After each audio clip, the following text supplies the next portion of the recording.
Hi everybody, I'm Jefferson Drexler at the E Squared Media Network. I am super excited to not just be here, but to kick off the first of 5 live webcasts that we're going to be launching this year, basically laying out different ways to experience and encounter God. I'm so stoked to have all of you join us, and not just join us but in watching it, but also join us in being a part of the show. For many of you, there will be a chat dialogue right along the window. It's probably on this side right here, maybe on this side, might be below. Either way, you can log in and chat. We're going to have 4 special guests today, and you will have the opportunity to chat in your questions for our guests. Not only that, you can also tweet in your questions. Now on Twitter, you can get us at E2 Media Network, E Squared Media Network. So it's at E2 Media Network. Tweet that in. You can also do a hashtag E Squared Network, E Squared Webcast, right, Danny? Is that right? Yep, E Squared Webcast is the hashtag you can use. And then, of course, other social media platforms are there for you as well. But those are the 2 major ones. Use the chat, use Twitter. Look forward to hearing from you throughout our show. Our show today is going to feature, as I said, 4 different phenomenal podcasters. We've got Dixie Diamanti kicking things off. Dixie is a life coach, and she's the host of Reflections of Grace podcast. She has a phenomenal story, and she's really, you talk about a specialist in letting God work within somebody's life, work within somebody's heart, and making some significant changes. She's the woman to talk to. We're also going to have Dewey Bertolini from McMinnville, Oregon, Skyping in. Dewey is a pastor at the Safe Haven Ministry, and Dewey, he's going to talk to us about God's healing in the church at large. We're going to talk to him about what it's like to get down to the nitty-gritty and letting Jesus really work throughout a church congregation. Next, we're going to talk live here in the studio with Suzanne Lederer. Suzanne's podcast, Experience God, is all about getting beyond just knowing God on an intellectual level, beyond just reading for the sake of reading, and truly experiencing God on a relational, heartfelt, day-to-day, minute-to-minute basis. So we're going to talk with Suzanne on kind of how to dig into that. We'll wrap up the show with comedian Jeff Allen. Now, Jeff has made people laugh all around the world with his unique brand of comedy. If you haven't checked out his Bananas DVD or seen him live, you're really missing out. But Jeff has a whole nother story as well, in addition to his comedy. He has a story that really, you talk about one where God showed up in a major way, reshaped his life, especially through his recovery. We're talking drug addiction, alcohol addiction. The guy had a moral compass that was pointing straight to him, and God intervened, stepped in, and now, in addition to making people laugh, Jeff is also bringing people closer to God. Now, personally, when I think of healing, I quickly go back to about 7 years ago. I was out playing on a softball team. I was having a great time with this team, playing second base. I dived for a ball like I thought that I could. My body quickly told me something else.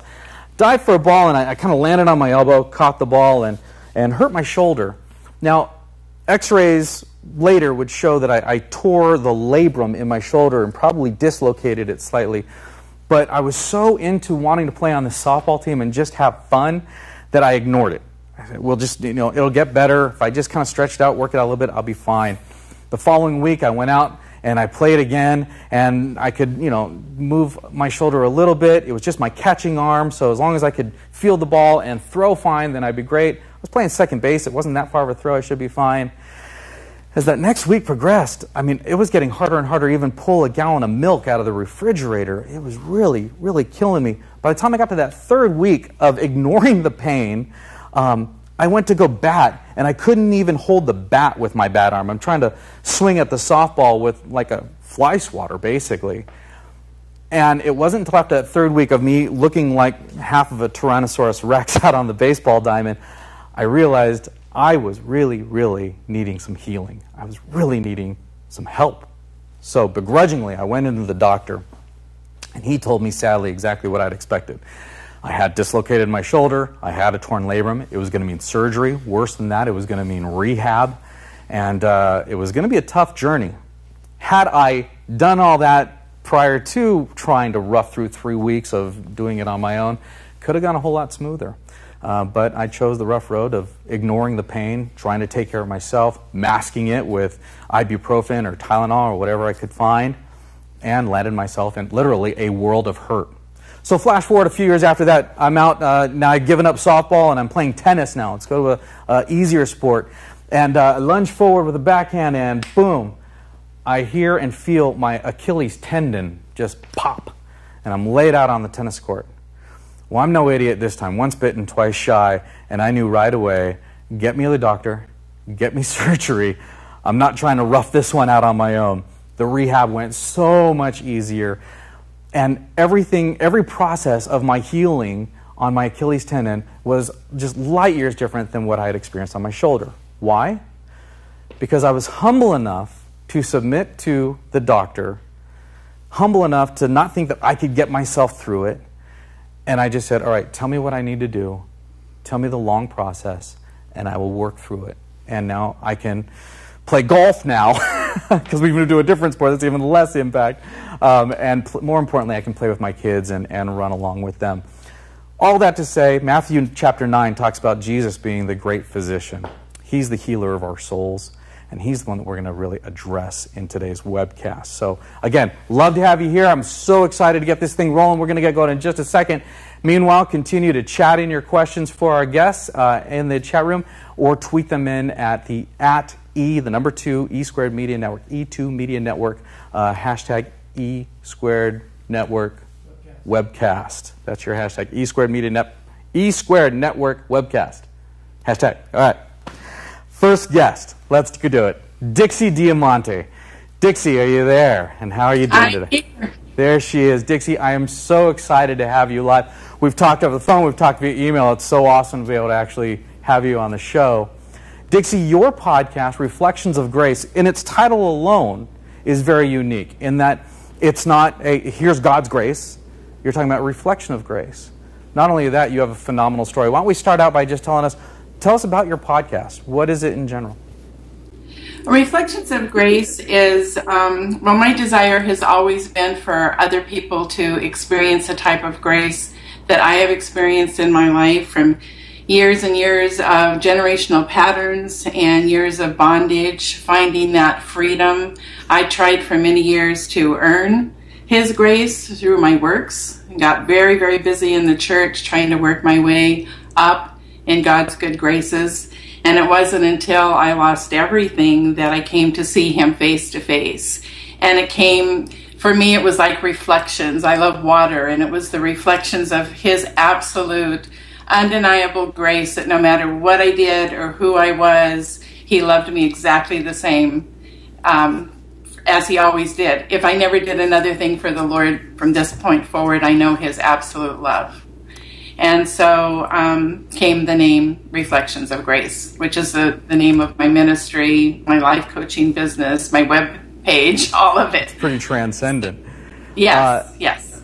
And speaking of that, obviously anybody who has read your book, anybody who has heard your story knows that you know firsthand the difference between trying to handle life on your own, as you said, earn your way to God's grace, yes, and actually humbling yourself and letting God do the healing. Share with us a little bit, kind of the Reader's Digest version, share with us your story and how you've seen God really transform you. Well, my story is pretty in-depth, and if you want the whole story, I would highly recommend getting my book, Climbing Out of the Box, because it's my whole memoir. But encapsulated, I was a victim of incest in my childhood from 7 years of age to 12. And as a result of that, was a very dysfunctional child through many, many years of pain and low self-esteem, always trying to be liked and loved, but never felt like I was, always felt different.